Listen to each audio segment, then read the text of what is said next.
jimaa of hojjettu maanzaraatti ilaaltu jijjiirratti ilaaluu qabda. Biteetuma gurguree tirfichitti isaa baddee jette kasaaraa keessa jirtu gujuba kasaaraa agarsiisa saniifuu seentu. Maanzaraa jijjiirratti ala ergi jimaa keessa gugu seentu jechuudha.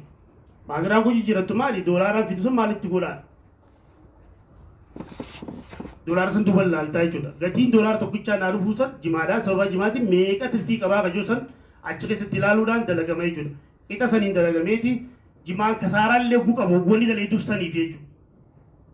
Doolaara irraa dhufu saniif jechaadha ka dalagamu jimaan. Yoo kasaara himaa fidhaa haadhaa bulu jetteetti lamaa qaata.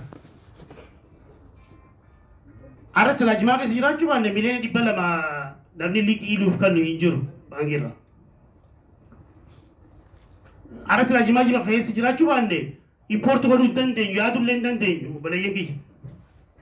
Alarraa meeshaa galchuudhaaf. Saniif jimaa keessa jiraachuu takka kabajaa si godha ekspoortaraati.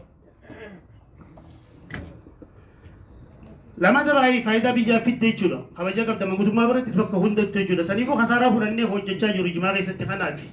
Waa hedduudha wal qixxeessine jimaa keessatti. Kafaltii liqiidhaan kafalamaa ture. Nuti liqii dhaabneeti yeroo duraatiif cheeka namoota jimaa dhiyeessaniif cheeka kan jalqabe biiftuu Oromiyaa dubbaleen biyya fittima. Hojiin hojjechaa jiru seenaadha. Kaartoona gubbaa baasneeti cheeka kannine cheeka san sharafachaa furachaa jira jechuudha. Sodaan qabu namni bira fidu maallaqa jimaasaa. Nuti jalqabne nutti aananii kabiraa jalqabee jechuudha. Kabiraa fooyyeesseetu baankii banatee baankii achi keessa banee qarshii kafaluu eegale. Maaliif eenyu fide kan? Nuti fide. Ara nuti cabsine liqiisan hambisne saniin kafaluu jalqabe kabiraanis nurra fooyyeessuu jalqabe. Bu'aan keenyuti hawaasa kanaati jechuudha. San hambisuuf kaane jennee jirra. Hayyoon dhaabbata kanaa qixa kanatti ilaalamaati. Adeemuu qabu hojiin hojjechaa jirru maallaqa fiduu bichaa miti waa hedduudha jijjiiraa jirru jechuudha. Doolaara 5 amata 50 ol biyya tana keessatti ka ture biiftuu Oromiyaa yeroo Mogadishoon bichaan hojjennu keessatti mootummaa biratti iyyinee haga doolaara 10 ol deemuu qabaa ka jettee qabsooyitee doolaara 10 akka ol guddatu taasise biiftuu Oromiyaati.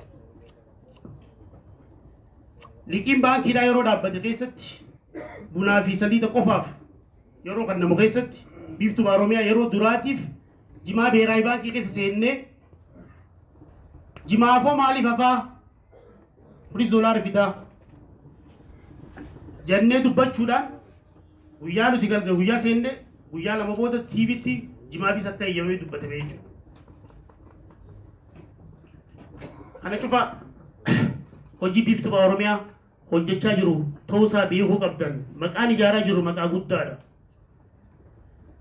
Beekamtiin fidaa jirru jechuudha. San ka maallaqaan shallagamuu hin dandeenye maallaqa irra guddaa waan ta'eef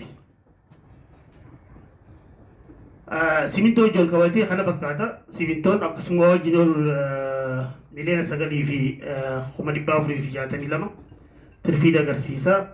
Gurgurtaan simintoodha. Miliyoona 55 730 fi qarshii 508 gurgurtaa isaatii bahiinsa ammoo 46 200 fi 67 kana fakkaata. Bu'aansa ammoo miliyoona 9 fi 4 waasaati jechuudha. Waliigalatti sadeen maqaan hojiin hojjenne importii maal jimaa alergii qabna. Akka yaanu simintoo raabsaadha. Kaan immoo importiidha jennee jirraami.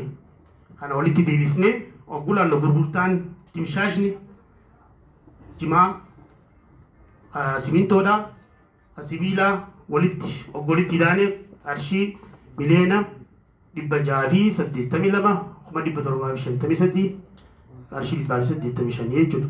Gurgurtaa isaati kuni akkasumas boodas deebinee bahiidha. Bahii rifuutanaa jimaa wajjin ol qabate miliyoona 353